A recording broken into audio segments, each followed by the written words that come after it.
حدیث جامع ترمذی میں موجود. آقا کریم صلی اللہ علیہ وسلم فرماتے ہیں اللہ اللہ فی اصحابی، میرے صحابہ کے بارے میں اللہ سے ڈرتے رہنا. لا تتخذوہم غرضا من بعدی، میرے بعد ان کو تنقید کا نشانہ مت بنانا. ہاں جی، ایمان سے بولو، اس وقت صحابہ کرام کو تنقید کا نشانہ کون بنا رہا ہے؟ کسی نہ کسی درجے میں.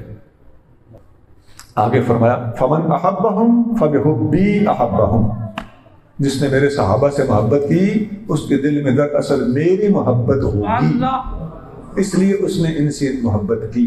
ومن ابغضہم فببغضی ابغضہم، جس نے ان سے بغض رکھا اس کے دل میں دراصل میرا بغض تھا، اس لیے اس نے ان سے بغض رکھا. کتنا بڑا ڈینجرس مقام ہے، اتنا بڑا رسک نہ لے، پیچھے ہٹ جا. ہم بتا رہے ہیں آگے کنواں ہے، کنویں میں آگ ہے، پانی کنواں نہیں ہے. آگ کا کنواں جہنم ہوتا ہے. احتیاط کر.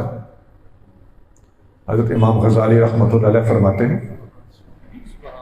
کہ اگر کوئی بندہ غلطی سے کسی کا ادب کر دے، ادب کے لائق نہیں تھا، ادب کر دیا، امام غزالی فرماتے ہیں وہ بندہ فائدے میں رہ گیا اس بندے کی نسبت جس نے غلطی سے کسی کی بے ادبی کر دی.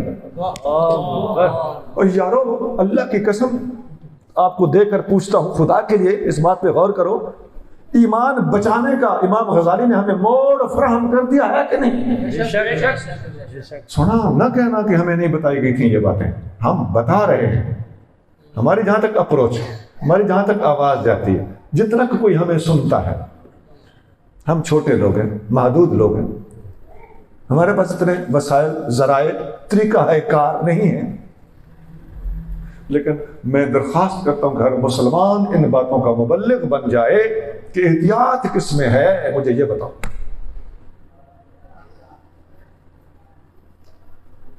ضروری اللہ کے پیاروں کے خلاف منہ پھاڑ پھاڑ کے بولنا ہے،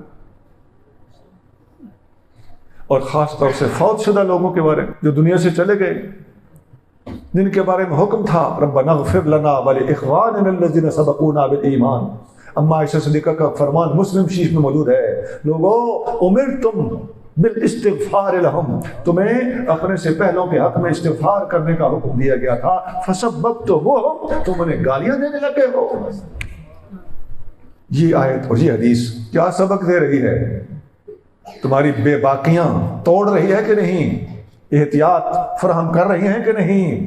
اور وہ جو آقا نے فرمایا اذکروا محاسن موتاکم، اپنے مرے ہوئے لوگوں کی، فوت شدگان کی خوبیاں بیان کیا کرو. تم کہتے ہو خاموشی ہے، کچھ نہیں بولنا، نہ اچھا نہ برا. ان کے بھی کئی طبقے ہیں، جو برا کہے جا رہے ہیں وہ بھی ایک طبقہ ہے، ان کا ایک اور ٹولہ کہتا ہے اچھا برا کچھ بھی نہیں کہنا. یہ سب جھوٹ ہے. حضور فرما رہے ہیں خوبیاں گنو، تو کہتا ہے نہ خوبیاں گنوں گا نہ خرابیاں گنوں گا، یہ بھی فاؤل ہے. اسی طرح کی حدیث اہل بیت اطہار کے بارے میں بھی موجود ہے، جامع ترمذی میں حدیث ہے. نبی کریم رؤوف الرحیم صلی اللہ علیہ وسلم نے فرمایا احب اللہ لما یغزوکم، اللہ سے محبت کرو وہ تمہیں رزق دیتا ہے. احبونی لحب اللہ، مجھ سے محبت کرو اللہ کی محبت کی خاطر. وَأَحِبُّوا أَهْلَ بَيْتِي لِحُبِّي، اور میرے اہل بیت سے محبت کرو میری محبت کی خاطر. ادھر بھی یہی تھا کہ جس نے میرے صحابہ سے بغض رکھا دراصل میرا بغض تھا اس کے دل میں، اور ادھر بھی مفہوماً وہی بات فرمائی جا رہی ہے کہ میرے اہل بیت سے محبت میری خاطر رکھنی ہے. اور ایک حدیث مسلم شریف میں ہے، نبی کریم صلی اللہ علیہ وسلم نے جیسے وہاں فرمایا اللہ اللہ فی اصحابی، ویسے ہی یہاں فرمایا اذکرکم اللہ فی اہل بیتی.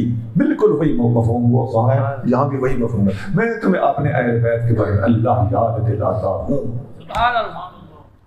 ترکت فیکم الثقلین، میں تم میں دو بھاری چیزیں چھوڑ کے جا رہا ہوں، کتاب اللہ و عطرتی اہل بیتی، اللہ کی کتاب اور اپنی اولاد پاک عطرت اہل بیت چھوڑ کے جا رہا ہوں.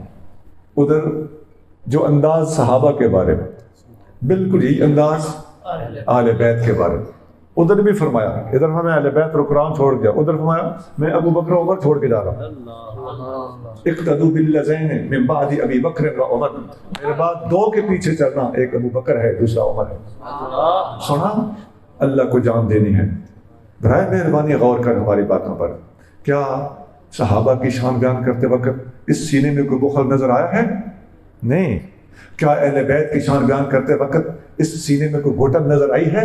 نہیں, انشاءاللہ آئے گی بھی نہیں. اللہ اس کے رسول کی نگہبانی اور مہربانی ہوگی, اور ہم ان کی ان سے کرم, شفقت اور خاتمہ بالخیر کی امیدیں لگائے بیٹھے ہیں. لیکن جو راستہ اس چیز کو حاصل کرنے کا ہے وہ راستہ برائے مہربانی آپ بھی اختیار کریں. زبان بڑی خطرناک چیز.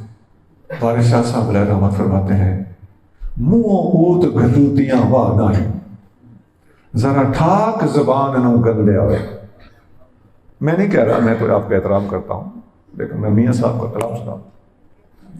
اوت گھدوتیاں کا مطلب ہوتا ہے اوٹ پٹان. منہ, اس کا مطلب ہوتا ہے منہ میں سے. منہ اوت گھدوتیاں واہ نہیں, ذرا ٹھاک زبان نو گندے آوے. رنا وچ دھنا کیا پسر بیٹھوں, کسے بھاگ بھری دیا چندے آوے. سب چردلا تیریاں صاف حوصل, جدوں چاڑ کھراد تے رندے آوے. اوکھے وقت چھڑا وسی کون تینوں, میاں وارثا رب دیا بندے آوے. نعرہ تکبیر, نعرہ رسالت, نعرہ تحقیق. اپنے چار یاری ہم خیال دوستوں نے بیٹھ کر, خاص طور سے بند دروازوں کے اندر بیٹھ کر طرح طرح کی گپیں لگا لینا, اور کبھی امام بخاری پر تنقید کرنا, کبھی ابن عمر کا گلہ کرنا, کبھی ابو ہریرہ سے شکوہ کرنا. ہم سب سمجھتے ہیں کہ لا, لیکن یہ باتیں آپ کو بہت مہنگی پڑے گی. قیامت آنی ہے, ہم آپ کو سمجھا رہے ہیں. ان محفلوں کو چھوڑ کر اللہ کا خوف رکھنے والے لوگوں کے پاس, اور چپ کر کے بیٹھتے رہنے لوگوں کے پاس جھٹ آ کے بیٹھا کر, انشاءاللہ تعالیٰ تیرا اندر صاف ہو جائے گا. ایک میں وضاحت کر دیتا ہوں. بعض حدیثوں میں آتا ہے کہ احدہما اکبر من الآخر, جو میں دو چیزیں چھوڑ کے جا رہا ہوں, قرآن اور اہل بیت, ان میں سے ایک دوسری سے بڑی ہے. ہمارے بیلی کیا ترجمہ کرنے لگ جاتے ہیں, اللہ تعالیٰ ان کے ترجموں سے محفوظ رکھے. یہ کہتے ہیں ان میں سے ایک, ہر ایک دوسری سے بڑھ چڑھ کر ہے, یہ ترجمہ کرتے ہیں. حالانکہ حدیث کا یہ مطلب نہیں ہے. حدیث کا مطلب ہے کہ ان میں سے ایک بڑی ہے دوسری کی نسبت. اور اس کی وضاحت ایک ضعیف حدیث میں موجود بھی ہے. مجموع الزوائد کے اندر جس صفحے پر یہ حدیث موجود ہے, اسی صفحے پر نیچے یہ الفاظ بھی لکھے ہوئے ہیں کہ الاکبر هو القرآن والاصغر هو اہل البیت.